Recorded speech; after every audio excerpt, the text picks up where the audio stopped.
Maurice Pantiste. Réveille-toi. Jean-Paul Dumory. Réveille-toi. Philippe Dallier. Réveille-toi. Frédéric Gerbeau. Alors j'ai passé encore quelques heures au Sénat, quelques heures à la tribune, ce qui semble-t-il d'ailleurs perturbe un certain nombre de sénateurs qui s'en plaignent. Il paraît que je leur mets la pression.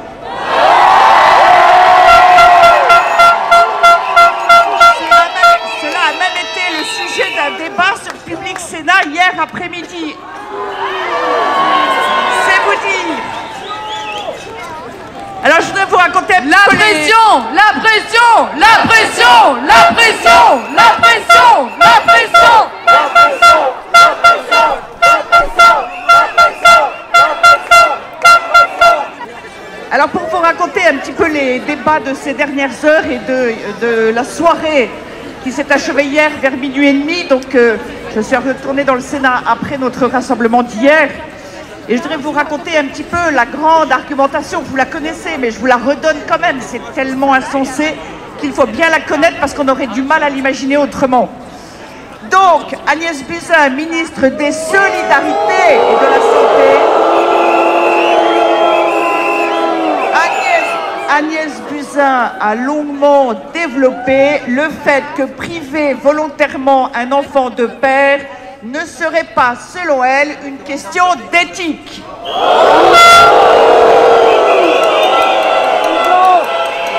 Alors, nous avons suggéré sur Twitter qu'elle prenne un petit cours particulier de toute urgence. Il y a le CNED, il y a l'école Legendre, un petit cours particulier de philo, de terminale, et pour apprendre et découvrir ce qu'est l'éthique. Alors ensuite, son deuxième grand argument, enfin élément de langage, puisqu'elle répète ce qu'on lui a dit de dire, c'était que, soi-disant, les Français sont d'accord.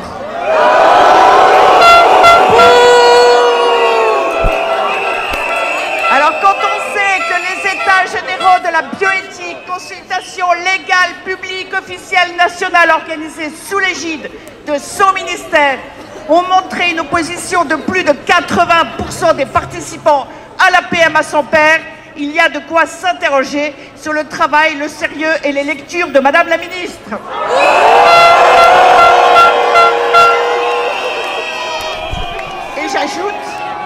Et j'ajoute, information que bien sûr nous avons envoyée pour la énième fois à ces messieurs les sénateurs et les sénatrices, et à Madame la Ministre et à ses collègues, j'ajoute que en matière sociétale, c'est bien connu, les sondages, c'est un peu complexe. Et donc, nous les avons invités et réinvités à prendre l'ensemble des sondages, et pas seulement les sondages. Est-ce que vous êtes pour l'ouverture d'un nouveau droit pour l'égalité entre les couples hommes-femmes et femmes seules? Là, spontanément, c'est vrai, 65% des Français répondent oui. C'est vrai qu'il y a malheureusement une évolution à force, vous savez, de lavage de cerveau. Mais quand on pose la question différemment, quand on aborde enfin le cœur du sujet, quand on parle enfin du premier concerné par la PMA, c'est-à-dire l'enfant, eh bien là, massivement, les réponses sont différentes puisque 82% des Français estiment que l'enfant né par PMA a le droit d'avoir un père et une mère.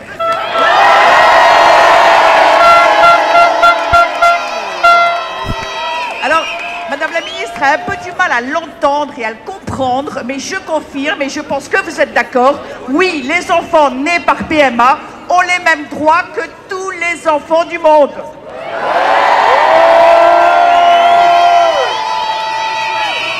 Alors, n'en déplaise également à Madame la Ministre, il se trouve qu'une majorité de Français, sondage IFOP de la semaine dernière, sont favorables au retrait ou à minima à la suspension du projet de loi bioéthique.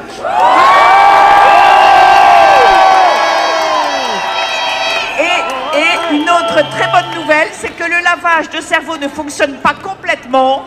Rien de désespéré, puisque 64% des jeunes de 18 à 24 ans sont favorables au retrait du projet de loi bioéthique.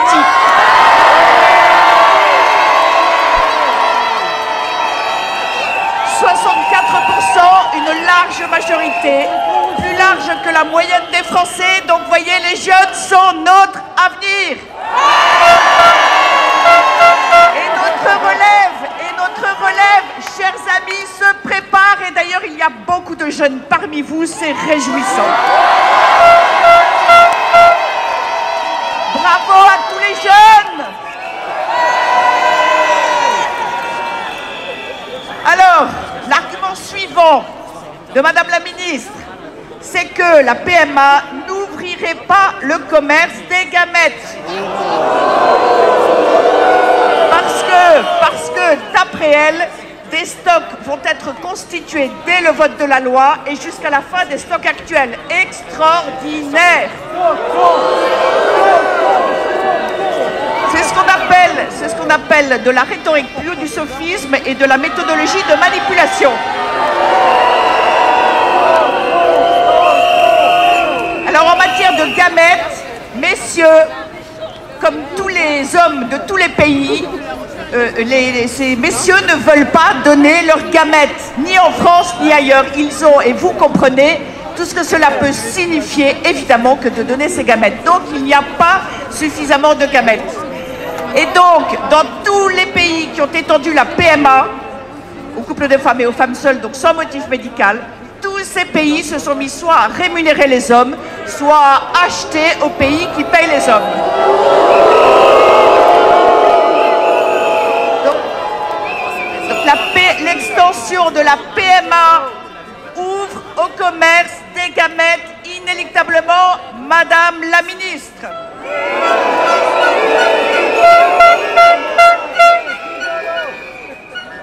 Et alors, son dernier grand argument, c'est que non, la PMA sans père n'ouvrira pas à la GPA.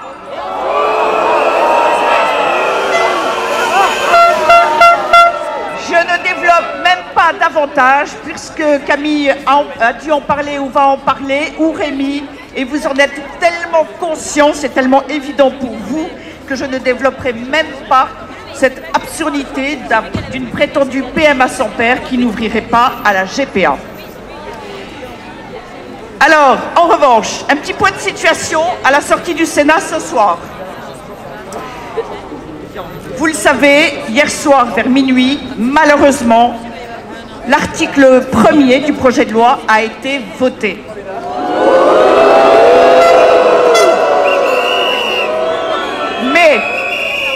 Mais il reste encore, il va y avoir à la fin des votes, des débats et des votes sur tous les articles du projet de loi, il va y avoir encore un vote sur le projet de loi en lui-même. Et il y aura ensuite, bien sûr, les autres étapes du parcours législatif. Donc, ne vous laissez pas faire croire que c'est joué. Ce n'est pas joué, ce n'est pas fait. Et nous pouvons et nous devons continuer à nous battre pied à pied.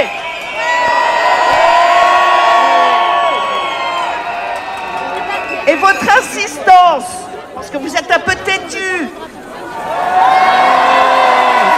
votre belle assistance, votre détermination porte des fruits. Vous l'avez entendu, qu'a été ajouté au texte que nul n'a de droit à l'enfant. Les sénateurs ont refusé la PMA post-mortem. Bravo! Les sénateurs ont refusé que soit remboursée par la sécurité sociale la PMA sans père. Les sénateurs ont refusé l'autoconservation des gamètes sans motif médical. Les sénateurs ont déclaré que le donneur de gamètes doit donner son accord pour que son nom soit connu de l'enfant au moment de sa majorité. Et enfin, en fin de journée, la filiation d'intention a été shootée du texte.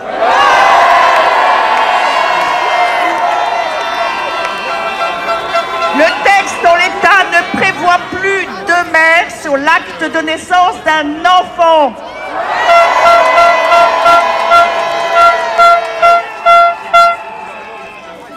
Alors, Ça veut dire qu'ils passeront par un autre dispositif en l'état du texte, mais pas de création d'attention, pas de filiation fictive.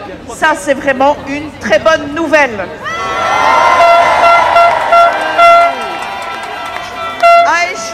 A échoué aussi parce que l'extrême gauche a tenté d'avancer vers une présomption de comaternité.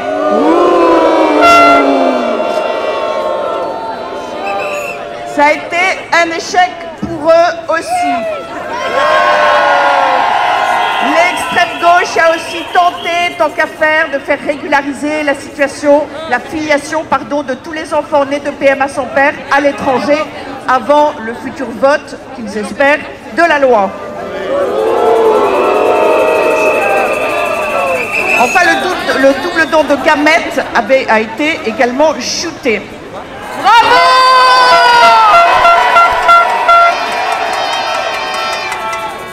Sans rentrer dans davantage de détails, une loi, vous savez qu'ils confondent l'humain et la technique et ils sont en train, et c'est pas tout à fait récent, de techniciser et de rentrer dans des questions extrêmement complexes. Donc il faut aller loin, il faut connaître, il faut suivre de près, parce que derrière tous ces mots, derrière toutes ces techniques, il y a beaucoup de pièges sur un plan humain et éthique.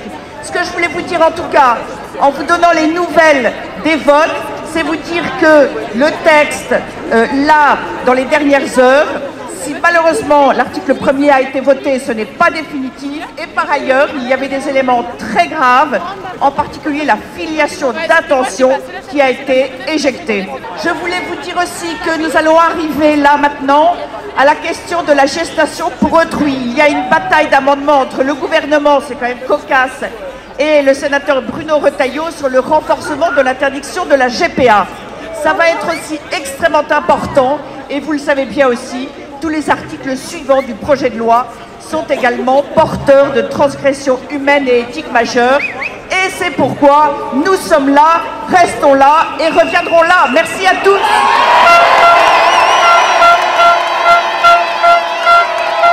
Bravo les amis, bravo pour votre... Merci à vous.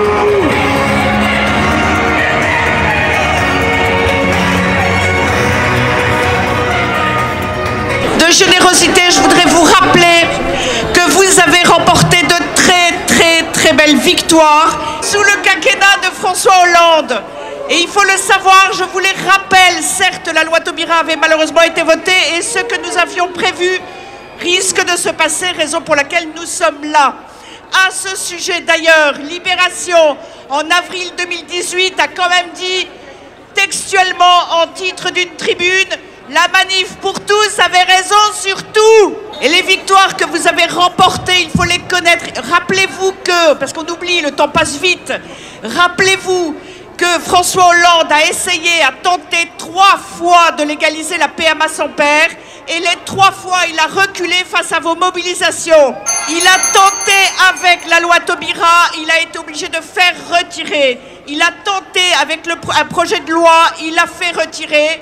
Il a retenté une 3e fois, il a fait retirer. Et rappelez-vous, fin 2016, il a dit: je renonce sur la PMA sans père, ce sera pour mon prochain quinquennat. Et il n'a même pas pu se représenter. Et pourquoi est-ce qu'il n'a pas pu se représenter? Eh bien, notamment à cause de vous. Vous aviez tellement paralysé les ministres avec les accueils de ministres, le travail de l'Élysée et du gouvernement, que ça a compliqué terriblement les choses et ça a fait partie de ce qu'il a discrédité. Alors il faut lui rendre justice quand même. François Hollande, il reconnaît enfin et il répète aujourd'hui régulièrement que nous étions bien des centaines de milliers dans la rue en 2012. Bravo! En 2012, en 2013, et vous avez continué en 2014 et en 2016, vous êtes exceptionnels. Il avait tenté aussi de faire passer la multiparentalité à travers un pseudo-statut du beau-parent qui est en fait la coparentalité, autrement dit la multiparentalité.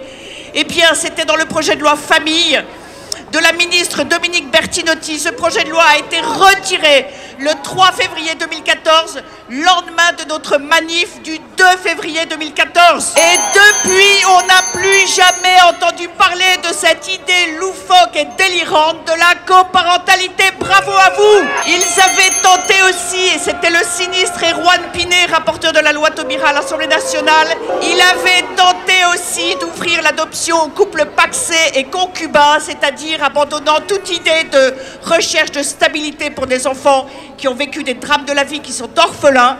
Eh bien, nous avions menacé de manifester et ils avaient aussitôt fait retirer ce projet. C'est ce qui a conduit ce même Erwan Pinet dans Marianne en 2017 à dire que la manif pour tous avait congelé les ambitions sociétales de la gauche. Nous sommes confrontés à un gouvernement dit de la République en marche. Vous remarquez, elle est en marche, elle ne peut même pas s'arrêter, se poser 10 secondes pour réfléchir.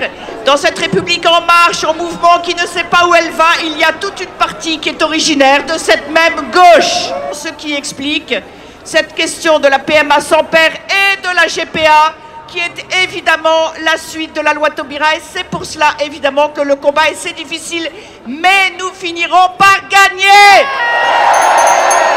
Linac l'écrivait aujourd'hui dans Valeurs Actuelles, vous avez raison